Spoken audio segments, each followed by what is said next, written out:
جی اب ہمارے ساتھ ہیں لاہور سے ثانیہ۔ السلام علیکم پرائم منسٹر صاحب، آپ سے ہماری بہت سی امیدیں وابستہ ہیں۔ آپ نے غریب کو چھت دینے کا وعدہ کیا، جیسے روٹی کپڑا مکان ایک سیاسی نعرہ تھا، اس طرح آپ کی حکومت نے پاکستان ہاؤسنگ سے غریب عوام کو گھر کا وعدہ کیا۔ سر مجھے کیا بینک قرضہ دے گا؟ میرے یہ نہ کچھ گروی رکھنے کو میرے پاس کچھ ہے، تو مجھے یہ گھر کیسے مل سکیں گے؟ یہ اچھا آپ نے کہا، اس کی بات کر لی۔ اچھا اب میں آپ کو ذرا سمجھاؤں کہ پاکستان کا جو سسٹم کیسا بنا اور کیوں ہم نے یہ لو کاسٹ ہاؤسنگ، وہ طبقہ جو کہ خرید ہی نہیں سکتا گھر، کیوں ان کے لیے پورا پروگرام لے کے آئے جو نیا پاکستان ہاؤسنگ ہے۔ دیکھیں ساری دنیا میں گورنمنٹ گھر نہیں بنا کے دیتی، کوئی بھی دنیا میں گورنمنٹ، امیر سے امیر گورنمنٹ بھی سب کو غریب لوگوں کو گھر نہیں بنا کے دے سکتی۔ تو ہم ایک سسٹم لے کے آئے ہیں اور وہ آپ نے سمجھنا وہ کیا ہے۔ ہم نے یہ فیصلہ کیا کہ ہم پہلے تو بینکوں سے قرضے لینے کا سسٹم ہم نے شروع کیا۔ پاکستان میں آپ کو پتا، ساری دنیا میں آپ ذرا یہ بھی ذرا سمجھ لیں، امریکہ کے اندر، برطانیہ میں، یورپ میں 80% بینک جو لوگ گھر لیتے ہیں وہ بینکوں سے قرضے لے کے لیتے ہیں، جس کو مورگیج کہتے ہیں، ہاؤس فائنینسنگ، یعنی بینک فائنینس کرتے ہیں لوگوں کے گھر۔ تو 80% جو لوگ گھر لیتے ہیں وہ بینکوں سے قرضہ لے کے لیتے ہیں۔ ملیشیا میں 30% لوگ بینکوں سے قرضہ لے کے لیتے ہیں، گھر بناتے ہیں۔ ہندوستان میں 10% لوگ یعنی مورگیج فائنینسنگ کرتے ہیں، اور پاکستان میں 0.2%، یعنی ہمارا کوئی یا کیش ہے تو گھر بناؤ، نہیں تو گھر ہی نہیں بنا سکتے۔ تو لہٰذا ہم نے جو سسٹم لے کے آئے، پہلے ہم نے ایک فور کلوجر لا ہے جو رکاوٹ بنا ہوا تھا، یعنی اگر بینک کسی کو پیسے دیں، کیوں نہیں پیسے دیتے تھے؟ کیونکہ اگر وہ کسی کو پیسے دیں اور وہ گھر نہ بنائے تو ان کا پیسہ ڈوب جاتا تھا، بینک پیسے نہیں دیتے تھے۔ لہٰذا ایک عدالت کے اندر ہمیں بڑی 2 سال لگے وہ قانون جو پھنسا ہوا تھا، جو قانون، اس کو کلیئر کرتے ہوئے، اس کو کہتے ہیں فور کلوجر لا۔ اب یہ جو رکاوٹ ختم ہو گئی ہے، اب بینک قرضہ دے سکتے ہیں، لیکن اس کے لیے بھی بینکوں کو پریکٹس ہی نہیں ہے قرضے دینے کی، کیونکہ انہوں نے کبھی چھوٹے لوگوں کو قرضے ہی نہیں دیے۔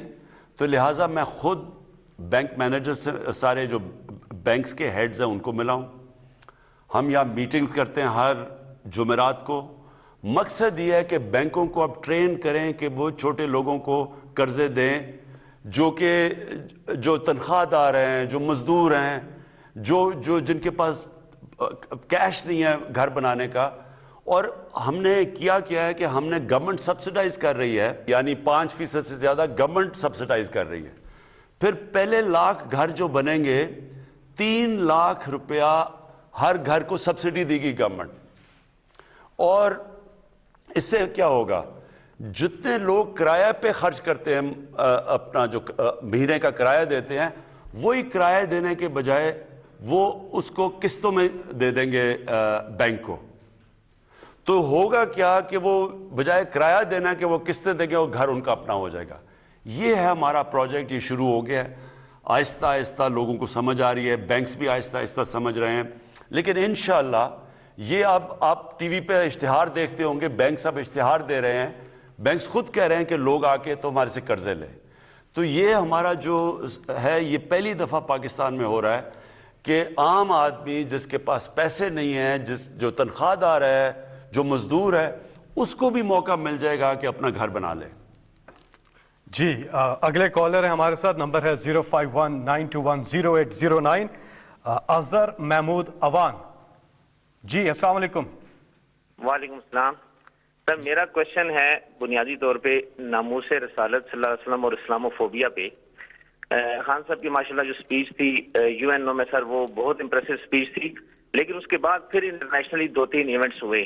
اب چاہیے تو یہ تھا کہ انٹرنیشنلی کچھ ایسی ویل انٹیگریٹڈ مربوط حکمت عملی ہوتی اور اسلامی ممالک کو ساتھ ملا کر سب ایسا کام کیا جائے کہ جس سے یہ ایشو پرماننٹلی ریزالو ہو جائے، ختم ہو جائے۔ تو اس سلسلے میں سوال یہ ہے کہ سر، اس سلسلے میں آپ کی کیا حکمت عملی ہے کہ آئندہ آنے والے دنوں میں کیا کوئی ایسا مضبوط پلان بن سکتا ہے کہ جس سے عالمی سطح پر اس ایشو کو اس طرح سے دوبارہ سے نہ اٹھایا جائے اور دنیا کے 1.5 ارب مسلمانوں کے دلوں کو اس طرح سے ٹھیس نہ پہنچائی جائے؟ اس کے لیے کیا کوئی عملی اقدامات کیے جا رہے ہیں؟ دیکھیں، یہ ہماری بڑی بدقسمتی ہے مسلمانوں کی کہ یہ شروع ہوا ہے 1989 سے، جب سلمان رشدی نے کتاب لکھی اور اس کے اندر اس نے گستاخی کی ہمارے نبی صلی اللہ علیہ وسلم کی شان میں. تو تب سے مغرب کے اندر یہ سلسلہ شروع ہوا پچھلے 30 سالوں سے. ہوتا کیا تھا کہ مسلمان کو تکلیف پہنچتی تھی جب یہ اس طرح کی کوئی ان کی شان میں گستاخی ہو. اس کے بعد وہاں مغرب میں کوئی رائٹس، یا یہاں بھی لوگ سڑکوں پہ نکلتے تھے، کیونکہ مغرب کو اس چیز کی سمجھ نہیں تھی، کیونکہ وہاں وہ بالکل دین کو اور طرح لیتے ہیں.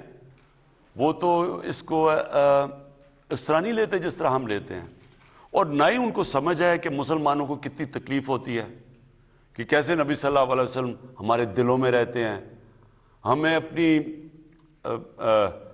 فیملی سے زیادہ تکلیف ہوتی ہے، یعنی کوئی چیز ہمیں اتنی تکلیف نہیں دیتی جتنی جب ان کی شان میں کوئی گستاخی کرتا ہے. لیکن مغرب کو یہ سمجھ نہیں آتی، کیونکہ وہ کہتے ہیں جی فریڈم آف سپیچ ہے ہماری اور ہم آزادی رائے کے نام پہ ہم جو بھی کر لیں. حالانکہ وہاں کئی چیزیں آزادی رائے میں نہیں آتی. میں جب پرائم منسٹر بنا، میں نے پہلے OIC میں اس چیز کو اٹھایا، پھر میں یونائٹڈ نیشنز کی جنرل اسمبلی میں اس کو اٹھایا، پھر پریزیڈنٹ اردوغان اور مہاتر محمد، ہم نے تینوں نے مل کے اس کے اوپر بات چیت کی کہ مغرب کو سمجھایا. لیکن وہاں کئی تو فتنہ جان کے کرتے ہیں، زیادہ تر لوگوں کو سمجھ نہیں ہے. تو جب فرانس میں ہوا، پھر صرف 2 پرائم منسٹرز نے اس کے اوپر بات کی، جو ایک پریزیڈنٹ اردوغان تھے اور دوسرے میں تھا. ہم نے جب اس کے اوپر فرانس میں یہ کارٹون نکلے. اب دیکھیں مسئلہ کیا ہے. جب تک مسلمان ملک کے ہیڈ سب مل کے اس کے اوپر ایک آواز میں بات نہیں کریں گے، یہ مسئلہ حل نہیں ہونے لگا. اور میں نے سارے مسلمان ہیڈز کو خط بھی لکھے. یہ جب فرانس کے اندر ابھی ہوا تو میں نے سارے مسلمان سربراہوں کو خط لکھے اور کہا ان کو کہ ہم سب کو مل کے ایک آواز میں کہنا پڑے گا کہ یہ آزادی رائے کی آڑ لے کے مسلمانوں کو تکلیف نہ پہنچائیں، نبی صلی اللہ علیہ وسلم کی شان میں گستاخی کر کے. اب یہ ایک جد و جہد ہے، یہ ہمیں کرنا، مسلسل اس کے اوپر کام کرنا پڑے گا، اور مجھے پورا یقین ہے کہ ہم کامیاب ہو جائیں گے.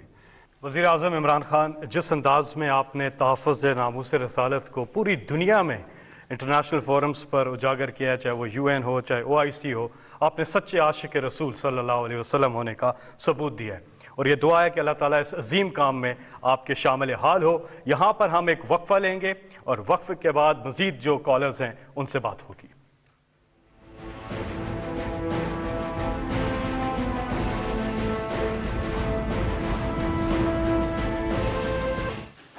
آپ کا وزیر اعظم آپ کے ساتھ اس سلسلے کی پہلی نشست. وزیر اعظم پاکستان عمران خان صاحب یہاں تشریف رکھتے ہیں. آپ کالز کر رہے ہیں اور اپنے سوالات کر رہے ہیں، وزیر اعظم آپ کو جواب دے رہے ہیں. 051-921-0809. اور اس کے ساتھ ساتھ سوشل میڈیا پہ بے شمار سوالات آئے ہیں. پرائم منسٹر صاحب، ایک سوال